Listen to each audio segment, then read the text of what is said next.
Arith Imperial Guard issue 8 from 1985. We are continuing on this story. This short run I have of about 6 or 7 issues. Great cover here by Steve Lightle, but that almost goes without saying. We have our smaller cast: Astra, the Invisible Girl, Smasher, Shapeshifter, that is him at the front, Voyager, and then flying off at shrunken size is Scintilla. We have one of the comptrollers, that is their face in the sky. And yes, it is the same comptrollers from Green Lanterns and Black Stars. Great cover. Something else Steve Lightbulb is good for is splash images. This is another brilliant one. We have our team, and they are shown to be tiny next to the Sun Eater. The plot is they are stranded on this desolate planet that has been retrofitted by the comptrollers to create the Sun Eater. The Sun Eater comes from Adventure Comics 350 through to 353. Thank the footnotes for telling me that. As I said last issue, I knew the Sun Eater from a DC Comics Presents that had Superman team up with the Imperial Guard. And someone said RS.Matrix with a 1 instead of the I. That is their name given to them at birth. RS.Matrix with a 1 instead of an I. They brilliantly said that I didn't need to explain the Sun Eater because it's not complicated and is pretty obvious from the name. It was also in that one 90s crossover, the 1996 one, with a dead, bland name. Final Night. The Sun Eater was the main threat in that. There were Imperial Guard tie-ins too. Some of those guys were in the story prominently, like Warstar. He was a main character in that crossover. And I think Mentor, he was like the exposition character for it. He was explaining everything to all the heroes from the past. It has been a while since I read that. The main thing was Green Lanterns, the Rat Bastard one. It was after he went evil. He was in that story. The Guardians, the 5 members of the Imperial Guard, they want to get home, but they realise that they cannot leave this planet without stopping its production of something as bad as the Sun Eater. The planet is mechanical. It's a factory planet. Nobody seems to actually live on this planet. But there are robotic sentries. And so we get to have some action between the heroes and them. It's all good. I am really enjoying this. These 2 issues that I have read, they have been very easy to digest. And they have been a tremendous gateway.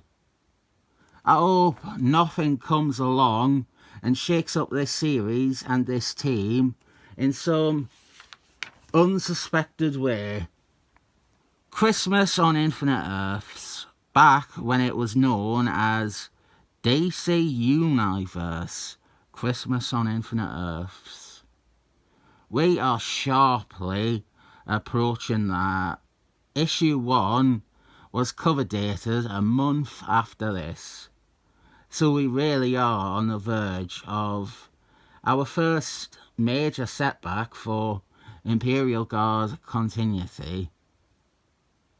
Over here, throughout the issue, honestly, we have wonderful displays of our 5 characters.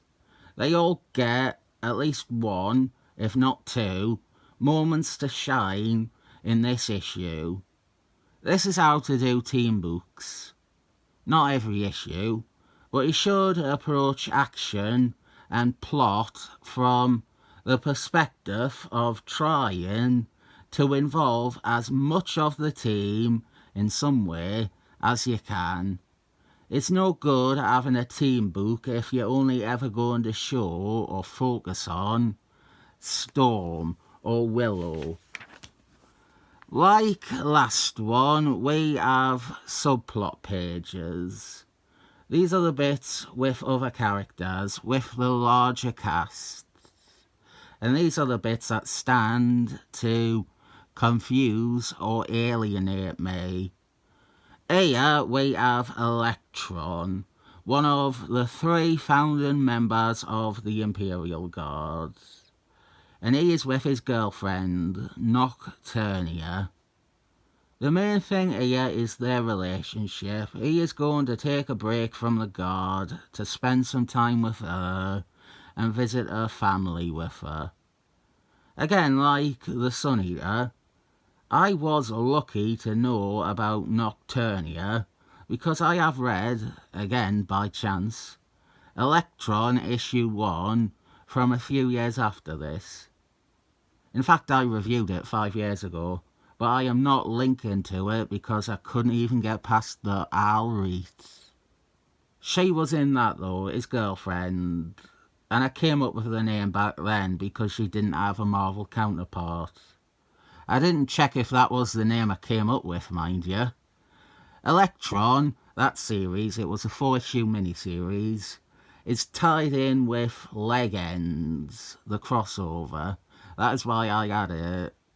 He was back in the past, the DC present rather, and he fights Brimstone, and it crosses over badly with a few books like Firelords. It's a bit in the main Legends too, him fighting Brimstone, and then the Justice League show up, and then his issue ignores both that and the Firelord one.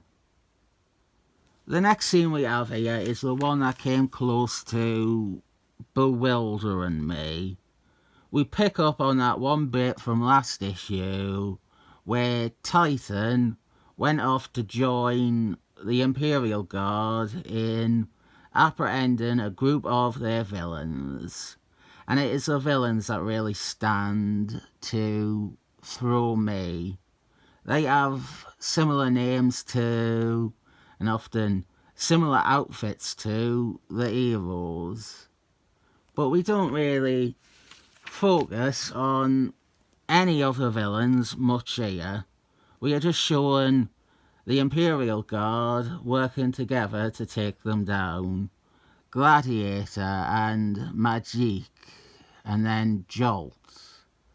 Weirdly, we don't see Titan there. The one villain I know is the redhead here. She is called Ussar. All I know about her is that she, for whatever reason, is part of the Marvel Rip-Off Brigade. And I am the only person who noticed that. And I do know that in the 90s, she joins the Imperial Guard. She becomes a member of the team. She reforms from her villainous ways. But I imagine will have gone back to being a villain after Martin Quaid has rebooted it 2 times since. Back on planet Sun Eater Factory, the team are attacked by a bigger mechanical servitor, and we get a smidgen of girl power because the boys are taken out by the robots. And so it is up to Astra and more of a scintilla to do shit. I love me feminism, me. Girls get it done good. I am being flippant, but this would again be part of the allowing all 5 of them opportunities to shine. And after this, we have another subplot here, and this one was going to prove problematic because these guys definitely don't have Marvel versions. But arguably, I think an argument could be made that the main one we are using here is Zenith with an X from Star Masters, and later on she is in War of Kings. She is a descendant of Superman. She has his invulnerability, she can fly, but here, she is shot. She is shot by an unseen assailant. Zenith with an X is shot. X marks the spot. She is bleeding. This made me feel a bit excited because it obviously leads into that one annual I have had for a while. Very neat to see the pieces fall into place like that. Zenith with an X goes on, I think, to become a more obvious superpowered member of the Imperial Guard. She adopts the code name Strontian. They chose to use her as the Supergirl surrogate after Christmas on Infinite Earths removed Superman, Superboy and Supergirl from Imperial Guard history. I think they also drop her being a descendant of Superman. They change it to her being a relative of Gladiator.